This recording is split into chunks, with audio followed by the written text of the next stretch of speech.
विश्व हिंदू परिषद के एक कार्यक्रम में इलाहाबाद हाई कोर्ट के जज शेखर यादव ने मुसलमानों को टारगेट किया, जिस पर आपत्तियां उठी थी। अब सुप्रीम कोर्ट ने इस मामले पर कार्रवाई शुरू कर दी है। सुप्रीम कोर्ट ने इलाहाबाद हाई कोर्ट से इस मामले में ताजा रिपोर्ट मांगी है। Chief justice of India Sanjeev Khanna ने इलाहाबाद हाई कोर्ट के चीफ जज अरुण भंसाली को पूरे मामले में रिपोर्ट दाखिल करने को कहा है।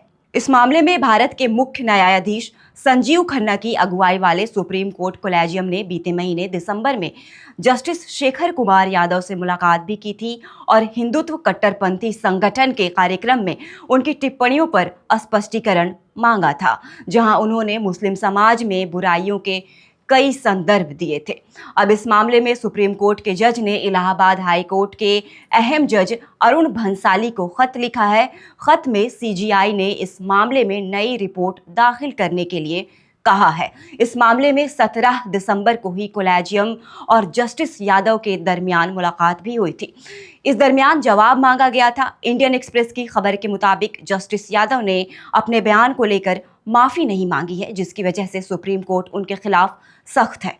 पूरे मामले को बताएंगे, जानेंगे कि शेखर यादव का वो कौन सा बयान था जिसे लेकर पहले महाभियोग लाया गया, लेकिन बाद में वो खारिज भी हो गया। अब जिसे लेकर सुप्रीम कोर्ट को सामने आना पड़ा है। लेकिन उससे पहले आप हमारे चैनल द हिंदी टॉप को सब्सक्राइब करें, बेल आइकन दबाना ना भूलें, ताकि आप तक पहुंचे हर खबर सबसे पहले।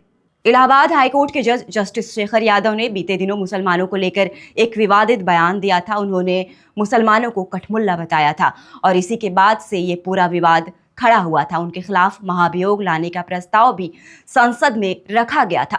जस्टिस यादव के इस बयान पर विपक्षी सांसदों ने 13 दिसंबर को उनके खिलाफ महाभियोग नोटिस भी दायर किया था। इसमें 55 सांसदों के हस्ताक्षर शामिल थे, जिनमें कपिल सिब्बल, विवेक तन्खा, दिग्विजय सिंह, मनोज झा और साकेत गोखले जैसे नाम प्रमुख हैं। इसके विरोध में जस्टिस शेखर यादव के समर्थन में एक जनहित याचिका भी दाखिल की गई थी, जिसे बेंच ने खारिज कर दिया था।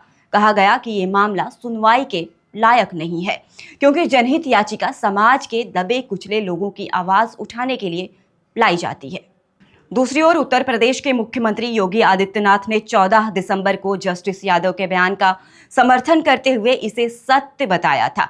उन्होंने विपक्ष पर संविधान के गला घोटने का आरोप लगाया और कहा कि विहिप एक सामाजिक सांस्कृतिक संगठन है। वहीं जमियते उलेमाए हिंद के अध्यक्ष मौलाना महमूद असद मदनी ने इलाहाबाद हाई कोर्ट के जज जस्टिस शेखर यादव के हालिया विवादास्पद बयान की कड़ी आलोचना की थी। याद दिलाते चले कि जस्टिस शेखर कुमार यादव ने एक प्रोग्राम में कहा था कि देश की व्यवस्था बहुसंख्यकों के हिसाब से चलेगी।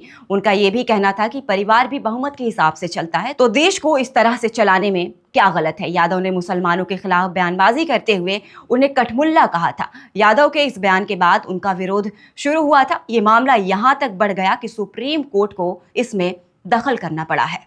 जस्टिस शेखर कुमार यादव के इस बयान के विरोध में कड़ी प्रतिक्रियाएं सामने आई थी, जहां बार एसोसिएशन ऑफ इंडिया से लेकर राजनीतिक दल और नागरिक समाज के लोगों ने भी इसकी आलोचना की थी। बार एसोसिएशन ऑफ इंडिया ने एक बयान जारी कर इसकी निंदा करते हुए कहा था कि ऐसी टिप्पणियां भारत के संविधान में निहित धर्मनिरपेक्षता के सिद्धांत के खिलाफ हैं। ये संवैधानिक न्यायालय के न्यायाधीश के पद की शपथ का घोर उल्लंघन है और एक निष्पक्ष न्यायपालिका की नींव पर चोट करती है, जो कानून के शासन को बनाए रखती है।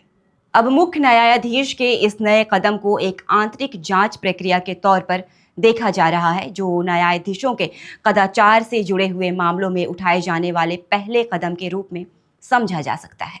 फिलहाल के लिए इस खबर में बस इतना ही। हमारे चैनल द हिंदी टॉप को सब्सक्राइब करें। हमें एक्स यानी ट्विटर, फेसबुक और इंस्टाग्राम पर भी फॉलो करें।